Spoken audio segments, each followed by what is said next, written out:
भगवान की 8 पटरानियां हुई। ऋतु सुकृत नाम के राजा जो थे, उनकी पुत्री भद्रा के साथ भगवान ने विवाह किया। भद्र देश के राजा लक्ष्मण की पुत्री लक्ष्मणा के साथ भगवान ने विवाह किया। और उज्जैन नगर की जो थी मित्रविंदा, उनके साथ विवाह किया।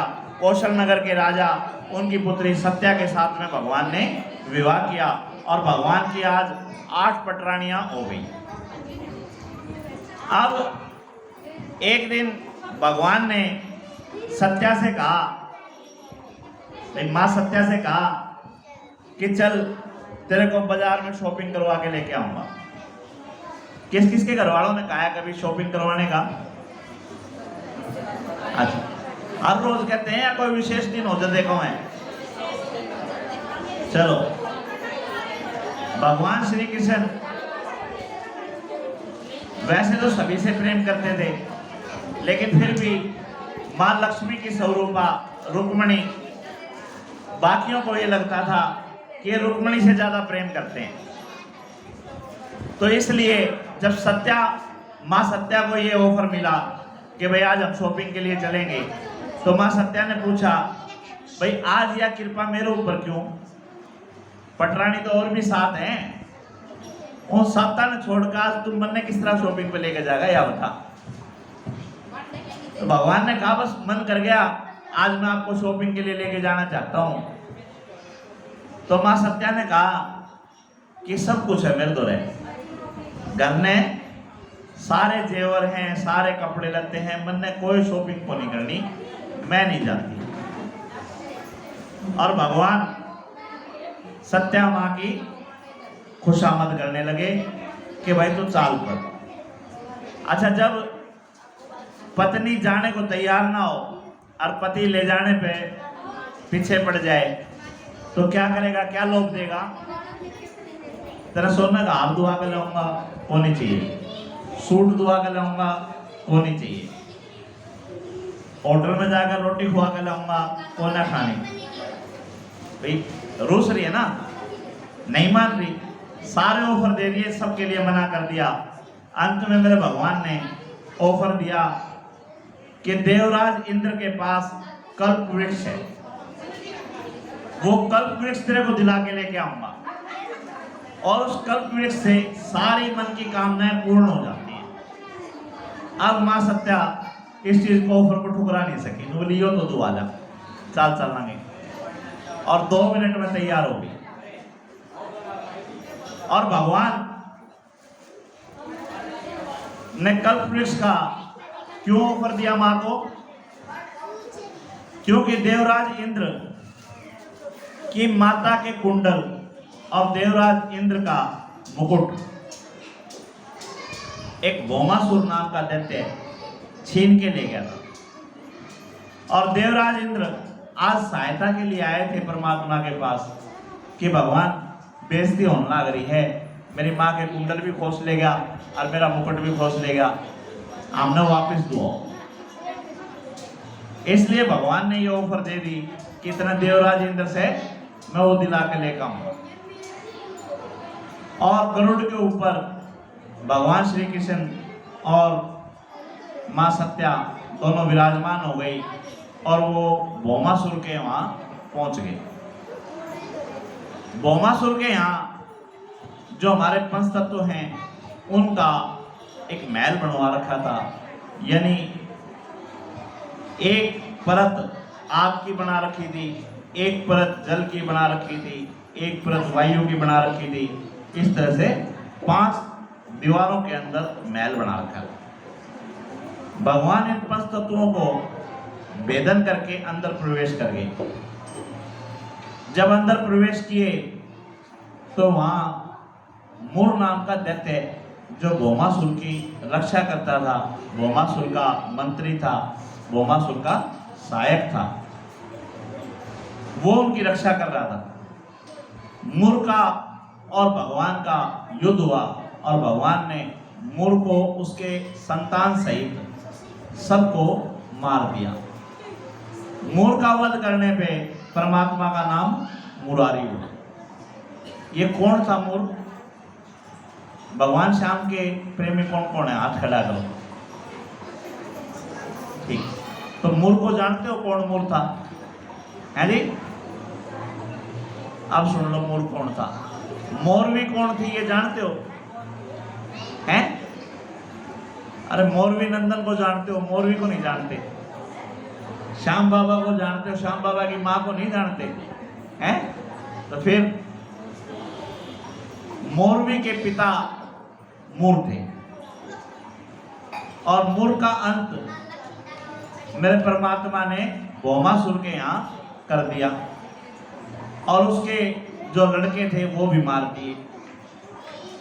उस समय मौरवी मां कामाख्या की भगत थी और मां कामाख्या से उनको शक्तियां प्राप्त थी। मौरवी भगवान से युद्ध करने के लिए आई और भगवान का और मौरवी का भीषण युद्ध हुआ है। कितने मेरे पिता मार दिए, मेरे भाई मार दिए, तो बदला तो लेोगे अगली। अंत में उसने मां कामाख्या का अस्त्र निकाल लिया मौरवी ने, और भगवान श्री कृष्ण ने सुदर्शन चक्र निकाल लिया। यानी दोनों सुप्रीम पावर परमाणु बम दोनों ने काट लिए कि सारा सब कुछ तहस नहस हो जाएगा। परमाणु बमों की लड़ाई होगी जब क्या होगा? यही होगा ना। तो दोनों ने अपने अपने परमाणु बम निकाल लिए। एक ने सुदर्शन चक्र निकाल लिया, दूसरी ने मां कामाख्या का दिव्य अस्त्र निकाल लिया। उसी समय मां कामाख्या प्रकट हुई है और मां कामाख्या ने भगवान की स्तुति की और फिर मौरवी से कहा, बोले बेटा ये हमारे भी इष्ट हैं, ये साधारण पुरुष नहीं है जो तू साधारण समझ रही है, और तेरे पिता और तेरे भाइयों की मुक्ति हुई है। क्योंकि जो परमात्मा के हाथों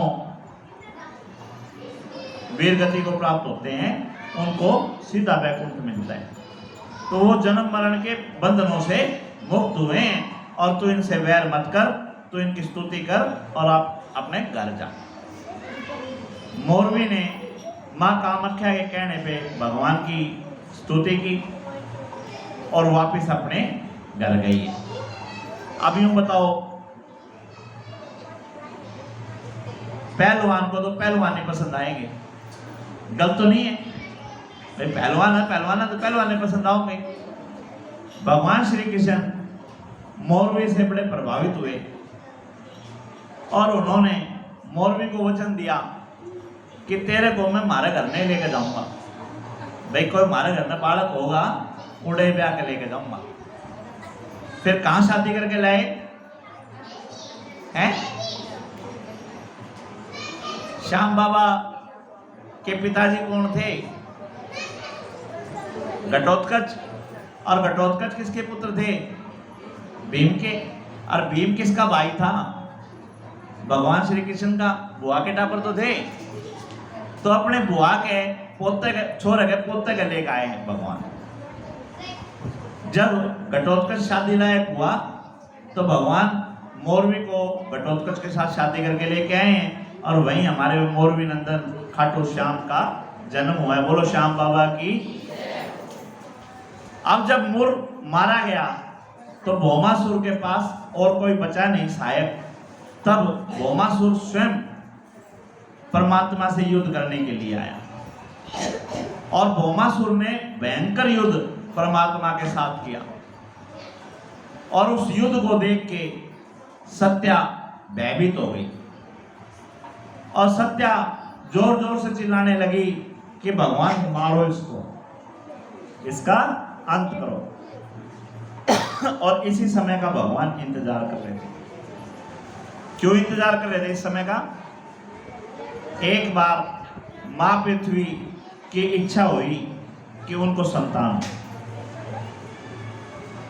तो मां पृथ्वी ने श्री हरि विष्णु जी से प्रार्थना की और उनसे वचन मांगा कि मेरे को एक ऐसा पुत्र मिले जिसको आप भी नाराज।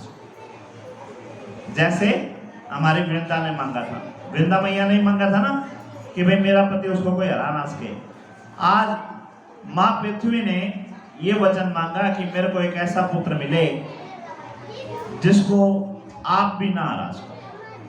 तब भगवान ने उनको कहा तथास्तु, लेकिन एक वचन लिया था।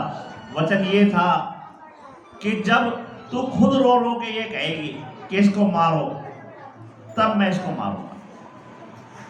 और पृथ्वी का ही रूप मां सत्या थी, पृथ्वी ही सत्या बन के आई थी। अस्थिति जो बोलते हैं, अस्थितियां यही थी, यमुना, पृथ्वी, मां लक्ष्मी, ये सारी की सारी 8 सिद्धियां थी। तो जब पृथ्वी रूपी मां सत्या ने रो रो के ये कहा कि आप इसको मारो, भगवान इसी समय का इंतजार कर रहे थे और उसी समय भौमासुर का अंत हो गया। और भौमासुर ने 16,100 राजकुमारियां बंदी बना रखी थी और प्रण ले रखा था कि 20,000 इकट्ठी करके एक साथ ब्याह करूंगा। और ये 16,100 और कोई नहीं, वे ही अप्सराएं थी जो परमात्मा ने वचन दिया था कि तुम्हारे साथ में द्वापर युग में शादी करूंगा। और आज भगवान ने उन 16,100 के साथ एक साथ विवाह किया। अब सत्या कहने लगी, अब समझ में आ गई मेरे कि कल पूरक से दिलाना था, कैसी शॉपिंग करानी थी, तन्ने ये ब्याह करना था, इनते मेरे तो बढ़ाओ बढ़ो के लेकर आया था। बोलो कृष्ण भगवान की। अच्छा यूं बताओ, भगवान झूठ बोलते हैं कभी? हैं? भगवान झूठ नहीं बोलते ना। तो मां सत्या को क्या क्या के लेके आए थे? कल वृक्ष दिलाऊंगा और कर लिया 16,100 रानियां के लिए ब्याह। हैं? तो झूठे को नहीं हो गए? तो मां सत्या भी कहने लगी चल झूठा। क्या कहने लगी? चल झूठा, ब्याह करना था और मेरे को ये कह के लेके आया कल वृक्ष दिलाऊंगा। तो भगवान बोले मैं कभी झूठ नहीं बोलता, चल तेरे को कल वृक्ष दिलाऊंगा। माता अदिति के कुंडल और देवराज इंद्र का मुकुट जो भौमासुर के पास था, वो ले जाके देवराज इंद्र को सौंपा। और इंद्र को सौंपने के बाद भगवान ने कहा कि भाई सत्या को कल्प वृक्ष दे दे। देवराज इंद्र जो एक जीव हैं, हम में से ही हैं देवराज इंद्र, अच्छे कर्म करके उन्होंने एक पद प्राप्त कर लिया। यानी कोई हमारे बीच से ही, जैसे हमारे विशंबर वाल्मीकि थे, हमारे बीच के ही थे, हमारे बीच से ही एमएलए बने, हमारे बीच से ही मंत्री बने। तो ऐसे ही हमारे बीच से ही जो जीव हैं वो अच्छे कर्म करके इंद्र का सिंहासन प्राप्त करते हैं। इंद्र कोई अलग किसी का नाम नहीं है, जो इंद्रासन पे बैठता वही इंद्र है। जो तत्कालीन इंद्र था, उस समय जो इंद्र था, उसने भगवान को कल्प वृक्ष देने से मना कर दिया। बोला भाई कल्प वृक्ष तो कौन ही दूं। तब मां अदिति ने उससे कहा, अरे दुष्ट, तेरी मां के कुंडल, तेरा मुकुट जब ले गया, तेरी उसके साथ तो लड़न की हिम्मत हुई नहीं।